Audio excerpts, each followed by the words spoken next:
Yeah, we got a fucking storm watch going on. Yeah, fuck it. What's the worst that could happen? You die? You won't even feel it.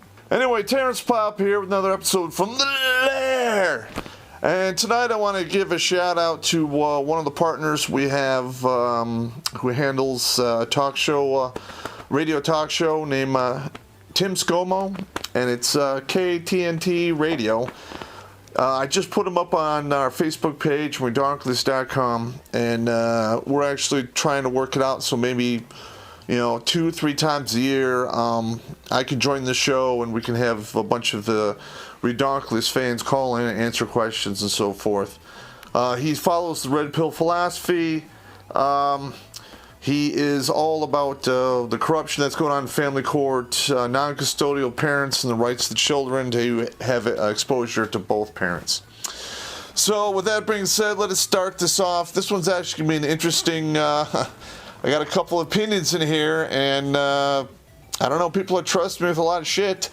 I don't know if they're going to be happy, but here we go. Popp, I've been married for over 15 years. The first 7 were great. But after the birth of my second child, my wife has really ramped up the "you need to make more money" speeches. Okay, I'm a union steward, and I work in a union shop and gross over $75K annually a year. I refuse to work off the books on non-union scab work, which I don't blame you, dude, because they catch you doing that shit, you won't have a job at all. What should I do? Well, you know what, you kind of, between a rock and a hard place. I mean, you got 2 kids now, so she's got the double barrel right at your head.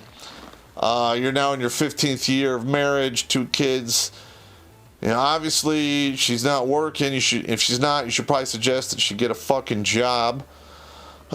Or you could try to inquire within your union if there's any other positions that pay better. I don't know what your seniority situation is at your union. But it's very commendable that you refuse to work off the clock and do scab work.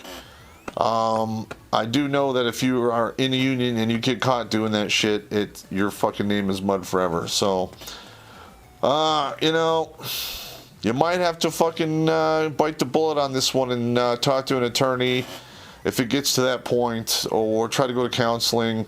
I wouldn't put up with this shit. I'd be like, hey, look, I'm making over $75,000 for this household a goddamn year. You want me to work more? I mean, come on. The minute you start doing shit like that, not only do I lose respect for you, but then, they make all these excuses that you're never around, you're married to your work, why are you even married? It's just bullshit, man. So, handle your business. Hopefully that was of some help to you. In the past shows, you stated you were an Army sniper. What is the hardest part about being a sniper? Okay, this is obviously from somebody out there who's trying to give me the shit test, so... Alright, the hardest thing about being a sniper the training is the fucking stalking. A lot of people are like, oh, how hard can it be? You have to crawl up there, 1,000 meters on your fucking belly and not get spotted or walked in on by a walker. And then you have to get off 3 shots, or 2 shots, 3 shots, depending upon what school you're in, within 300 meters. And you got to get a 70% to get a go, or you're basically recycled or kicked out of the course. So... yeah, the stalking was an absolute fucking stone bitch, man. I hated it. Okay, this one here, this guy's curious. At what point of age do you think having a father in the child's life is the most critical? Well, ideally, you would want to be in the child's life from the beginning. But I know, little girls, you got to have the father in there from, basically from the get-go. If you're absent or you have a bad relationship with your daughters, the shit can go fucking south, and it can go south bad. Sons, on the other hand, I mean, if you can't be with them for whatever reason goes down, if you can get in there right around the age of 9 or 10 and spend a majority of time with them, you can really salvage a lot of bullshit that goes on with these young boys. Okay, now mothers are really good at dawdling and nurturing and all other bullshit kids. But around 9 or 10, when kids become self-aware that there's a big world out there and That's pretty much where the father steps in and teaches the child how to live in the real world, and the nurturing phase is pretty much done. Because men are not really, that's not our strong suit, as being nurturers. We basically, help them digest the world and how to tackle it and solve problems. And, by the time they get to about 18 or 19, if you did your job, they want to get the fuck away from you because you put your boot in their neck. They want to go see how the real world is. And of course, they're always smarter than you until about 18, 20-ish.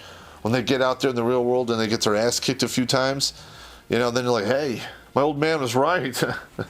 It's a goddamn murder fest out here in the real world. So, you guys out there had a father in your life and you're doing okay, why don't you call him on the phone tonight and thank him? Why do you call people with one-legged circle walkers? Okay, first of all, that's just a joke. But I came up with the concept when I was teaching land navigation in the Army. Basically, if you are right-hand dominant and you hold the compass in your right hand and you walk your pace count, if you're not conscious of enough, you will go on a slightly right angle till you go in a huge goddamn circle and get lost. All right, so either you gotta move the compass from right hand to left hand, or figure out how many steps you're going off to the right so you can compensate for that. And I basically just make a bigger joke about it. If you have one leg, you're probably subconsciously walking in a circle. Here's the second part of this question. What do you call people with one arm? Well, I call them a borobator because they only beat it with one hand, and it's probably always the same. So anyway, I'm just fucking around. It's all in good fun. Don't take it so personal, you bunch of crybaby bitches out there. Have you been made up to date on the young men and boys going through MGTOW or Red Pill? Yes, I am. I watch Angry MGTOW, and he's been hitting this pretty hard. And he's made some, predictions in regards to 2018, 2019, and let's hope they come true, because this craziness out there has to fucking stop. All right, Pop, I used your string-along method. It's comedy gold, and it works. How did you come up with it? All right, well, the string-along method I basically put together from watching other individuals have to deal with the threat of marriage and what they did to postpone it, and I basically strung them all together and turned it into a 12 or 13 year string along, because if she's gullible to fall for all of it, you can probably pull it off. Usually you can only do one or two of the tricks and maybe postpone it maybe 3 to 5 years, but 3 to 5 years could be enough for the crazy to come out. Number 7, let's see, how did I come up with the Cougar Scale? I caught my mom watching it, and she seemed upset. It's probably because she's old now. You know what I call a cougar? Practice. Yeah. So anyway, basically I had a NCODP, which is basically, I called all my sergeants together, and we sat down over some beers, and we put together the Cougar Scale, and it was absolutely hilarious. We started at 9 o'clock. I think I finished that episode by 11. We were all half-cocked, 3 sheets to the wind, and it was a fucking good night, and morale was built. Number 8, why are you so dead set against Muslims? I've seen some of your episodes, and as a Muslim, I don't appreciate it. Well, let me tell you. If you were born in America, you're probably a whole different type of Muslim than I'm used to running into. Because number 1, I saw what they do. Number 2, I saw how they live.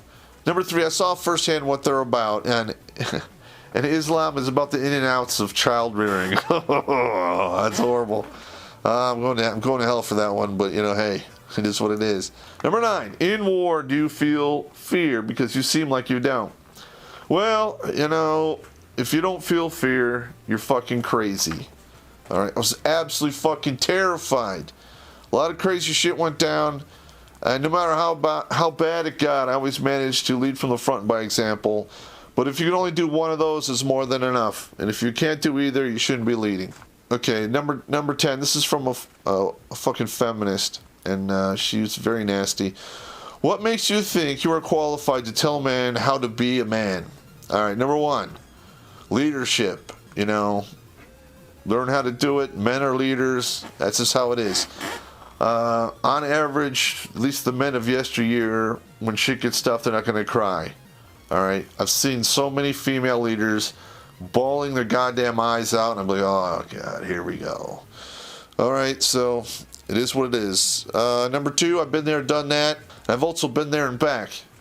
And, hopefully I have enough respect out there to people go, hey, my mother taught me wrong. It's all fucked up. Because guess what? I was raised by a single mother, and I figured it out right around 13 that it wasn't going anywhere good, and I needed to fucking unfuck myself. Another thing I like to teach dudes is the difference between chivalry and gentleman. The two are not the same. Basically, chivalry is a warrior's code, and it only really mentions women in the week, like I think 1 or 2 lines out of the whole goddamn thing. Gentleman, being a gentleman in today's society, for men is basically learning how to get along in the world without having to have a fist fight every goddamn day. And, some women like gentlemen, maybe get some pussy. I don't know. I'm not into that, but I'm not into being a gentleman, that is. I'm all about pussy, but I'm taking a break. Many times while the shit was going fucking south, I stood to be counted, and when I looked around, nobody else was standing. All right? So, in the end of the day, be right, not correct. The two are not the same. I put it all on the line for my dudes, all right?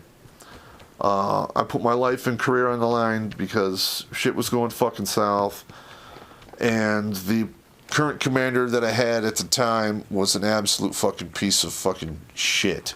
Just a fucking raging coward piece of shit. And things had to be done and said. If I ever put pen to paper in regards to the stories that went on in Iraq, I'm going to write all about that piece of shit. Maybe he can grind it up, put it in a pipe, and smoke it and ram it up his ass. Anyway, that's me. Looks like I have a tornado coming in, so I'm going to upload this as fast as I can. Take it easy.